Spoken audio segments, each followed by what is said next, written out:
Assalamualaikum, halo guys, ketemu lagi dengan saya Indra. Kali ini kita akan kembali masuk ke dalam segmen Tanah Air.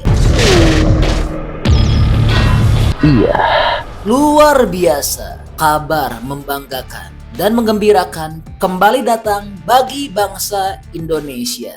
Kekayaan bangsa yang ditakuti dan berusaha dibunuh oleh Eropa dan Amerika kini telah berhasil membungkam dan permalukan mulut besar Eropa dan Amerika. Iya, setelah dikerdilkan, proyek kesayangan Jokowi ini bukannya jadi kecil namun malah semakin besar. Iya, nikel Indonesia saat ini telah berhasil mencetak rekor sejarah dengan penjualan ekspor terbesar Indonesia sepanjang masa. Jokowi telah menyebutkan bahwa nilai ekspor nikel hasil dari hilirisasi melejit lagi. Enggak tanggung-tanggung. Nilai ekspor nikel hasil hilirisasi tersebut tembus hingga 500 triliun rupiah.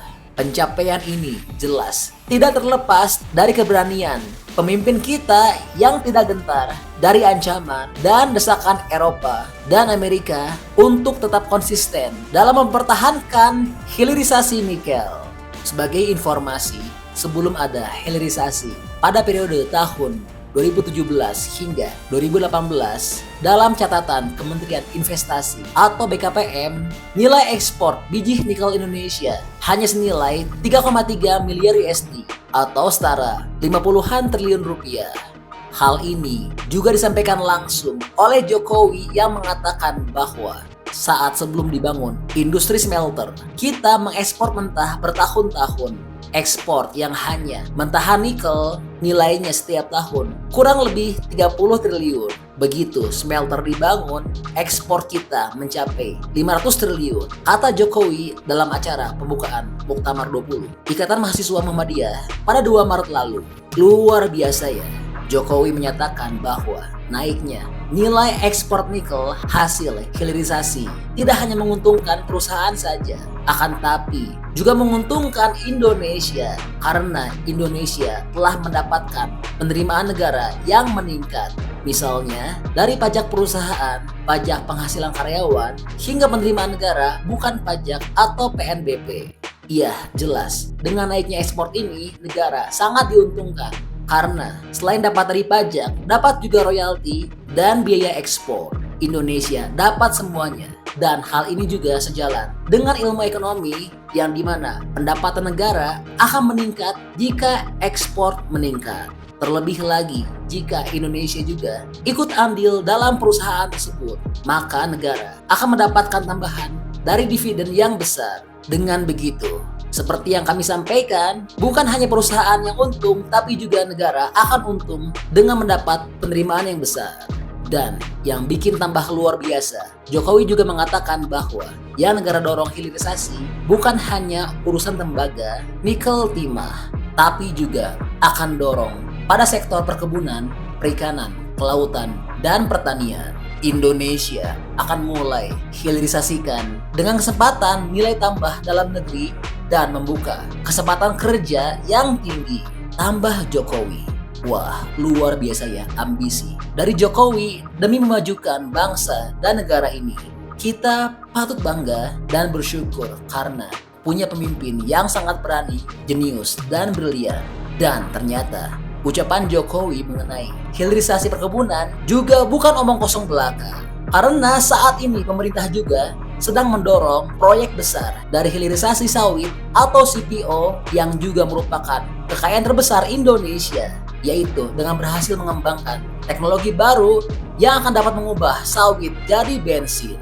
Nah, buat yang belum tahu infonya, akan langsung kami share dalam video ini ya. Iya, anak bangsa telah berhasil membuat karya yang gemilang, yaitu membuat gebrakan besar dengan berhasil mengubah sawit menjadi bahan bakar bensin. Iya, Indonesia menjadi negara pertama di dunia yang berhasil mengubah sawit jadi bensin melalui co-processing.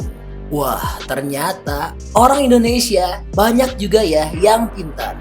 Pantas aja ya kenapa Eropa sangat ingin sekali membunuh kelapa sawit atau CPO kita dengan menggugat Indonesia ke WTO demi menghancurkan CPO dan nikel kita yang merupakan aset besar negara kita. Karena mereka tahu bahwa Indonesia merupakan negara terbesar penghasil CPO dan nikel di dunia. Apalagi jika kita bekerja sama dengan Malaysia, maka sebesar 83% CPO dunia telah dikuasai oleh Indonesia dan Malaysia. Mana nih warga Indonesia dan Malaysia? Setuju nggak untuk perkuat kerjasama untuk dapat melawan arogansi Eropa dan Amerika? Terlebih lagi, Eropa tahu bahwa negara kita memiliki potensi besar untuk menciptakan sesuatu yang baru yang dapat mengancam keberadaan Eropa dan Amerika di kemudian hari. Dan kita juga patut bersyukur karena telah memiliki pemimpin bangsa yang berani untuk melawan arogansi Eropa dan Amerika di saat pemimpin lain manut-manut saja pada Barat. Gugat di WTO nggak apa-apa, barang-barang kita, ya kita hadapi. Kalau ada yang menggugat, kita hadapi. Jangan digugat, kita mundur lagi.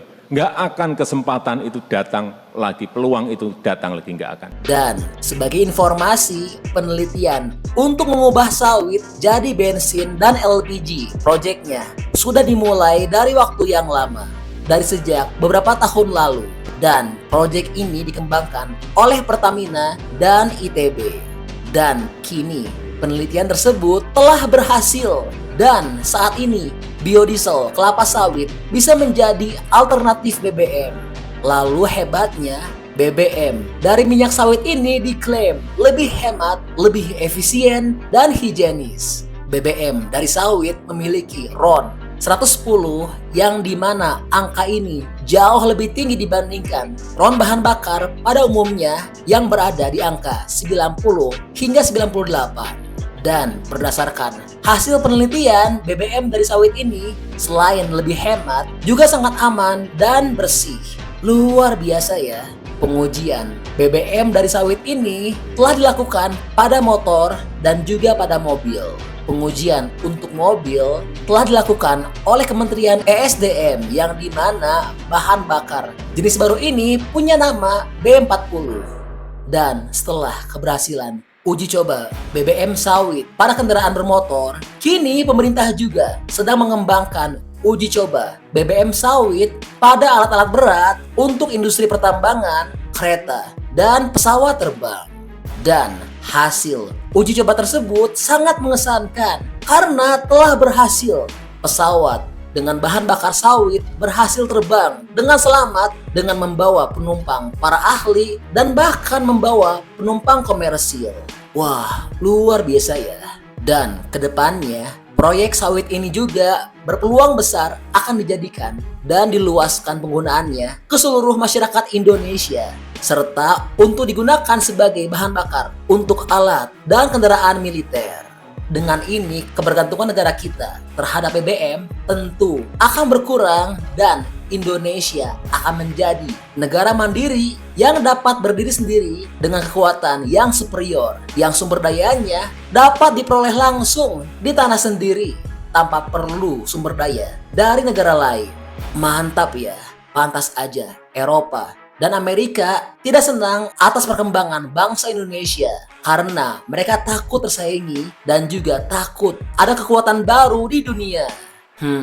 Pantas aja ya sampai sekarang Amerika gak mau ucapkan selamat ke Prabowo karena khawatir program-program emas dan strategis dari pemerintahan Jokowi yang dapat berpotensi mengancam keberadaan mereka akan dilanjutkan oleh Prabowo.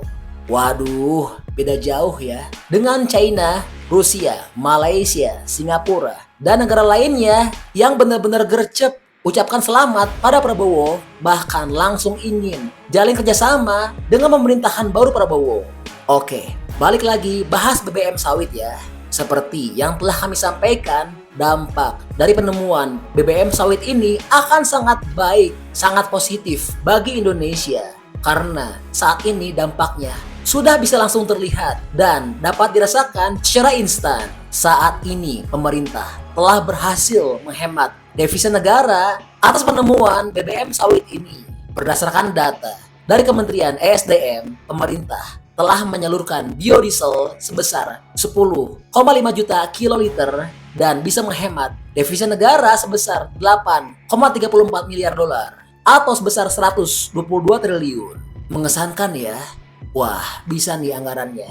Nanti dipakai untuk program susu dan makan siang gratis ya. Hehehe. Dan selain itu, penemuan BBM dari sawit ini juga telah membawa dampak besar bagi tanah air. Karena dengan keberhasilan pemerintah dalam mengembangkan BBM dari sawit, saat ini Indonesia telah berhasil menekan impor BBM dan angkanya cukup besar dan juga signifikan. Berdasarkan data dari Asosiasi Produsen Biofuel Indonesia atau APROBI, program biodiesel telah berhasil mengurangi nilai impor solar berbasis minyak bumi yang cukup besar, yaitu hingga 11 miliar US dollar atau setara 173 triliun.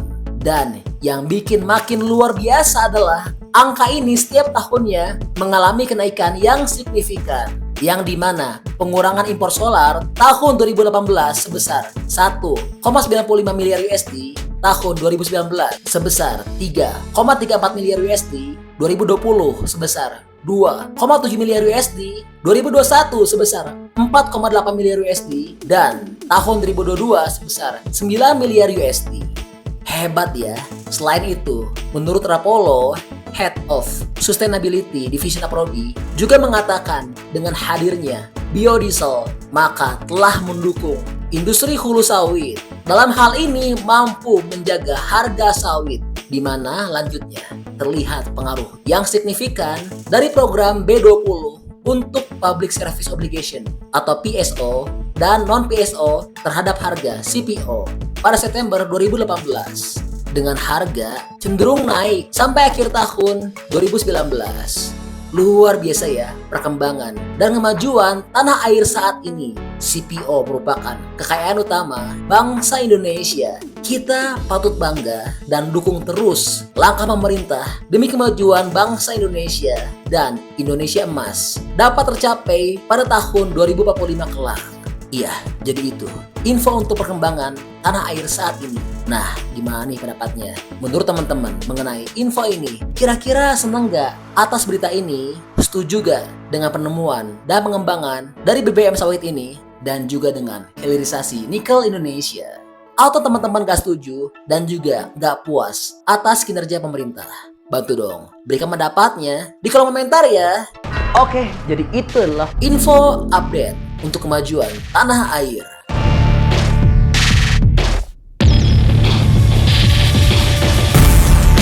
Oke, masih banyak nonton, jangan lupa untuk bantu di like dan di share video ini.